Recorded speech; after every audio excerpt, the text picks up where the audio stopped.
lanjutan dilakukan untuk mencakup upaya pengurangan penggunaan ruang dan sumber daya alam, rasionalisasi dan pengelolaan secara efisien aliran materi di perkotaan, pemeliharaan kemudahan yang merata dalam sumber daya dan pelayanan, peningkatan keragaman kultural dan sosial, serta perlindungan dan peningkatan kesehatan penduduk perkotaan.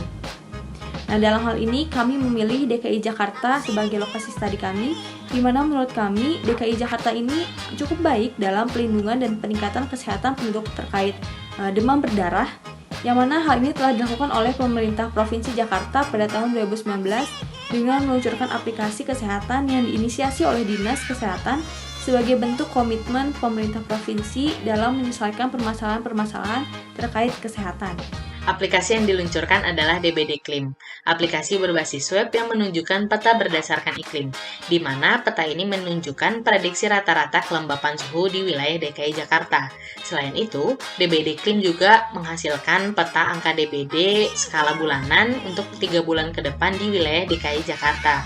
Prediksi ini dibagi menjadi 3 kategori, hijau artinya aman, oranye waspada, dan merah artinya awas.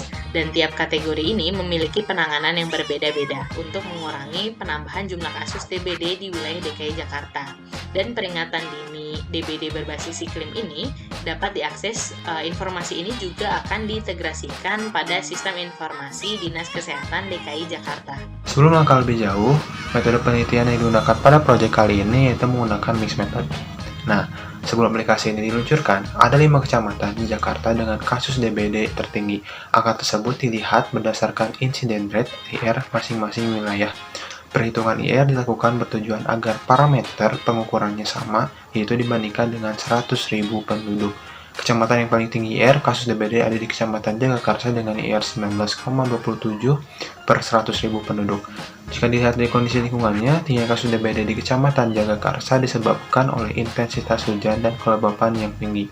Selain itu, faktor lain yang membuat kasus di kecamatan ini tinggi yaitu ditemukannya banyak lahan kosong, tidak ada pemiliknya yang kian lama menjadi tempat penampungan air yang bisa menjadi tempat berkembang biak nyamuk Aedes aegypti. Dengan adanya sistem DBD kali ini, masyarakat DKI itu dapat mengetahui informasi lebih cepat mengenai kejadian DBD yang mungkin akan datang atau mungkin existingnya seperti apa. Sehingga mereka itu dapat melakukan pencegahan atau mungkin melakukan tahap-tahapan agar dapat menekan wabah DBD ini. Dan gak hanya masyarakat, pemerintah atau mungkin stakeholder juga dapat kerjasama dalam melakukan antisipasi biar wabah ini gak begitu berdampak terlalu parah ke masyarakat di wilayah DKI Jakarta dan sekitarnya. Dari penjelasan sebelumnya, dapat disimpulkan bahwa DKI Jakarta tentunya telah siap dalam menyongsong era sustainable city.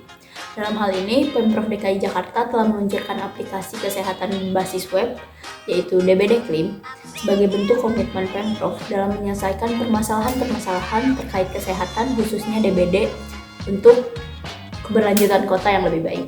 Tapi, tidak hanya Jakarta saja yang siap dalam program kesehatannya. Ada beberapa kota yang di Indonesia yang telah siap dalam menekan angka DBD melalui program-program yang telah direncanakan. Seperti di Kabupaten Wajo. Pemerintah Kabupaten Wajo melalui Dinas Kesehatan menghadirkan inovasi aplikasi bernama Go Cantik. Go Cantik melalui Jumantik merupakan bentuk kegiatan untuk mendukung program pemerintah dalam upaya pemberantasan sarang nyamuk penular DBD dalam upaya pembinaan perilaku hidup bersih dan sehat.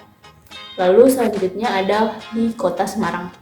Pemerintah Kota Semarang terus mengembangkan sistem online ini dengan menggabungkan cara preventif dan kuratif dalam upaya meningkatkan pelayanan kesehatan, penanganan DBD, dan pengendalian penyakit DBD di Kota Semarang. Hal ini dilakukan oleh pemerintah Kota Semarang dengan membuat sistem integrasi yang memungkinkan seluruh sektor untuk melaporkan dan menerima informasi yang berkaitan dengan DBD.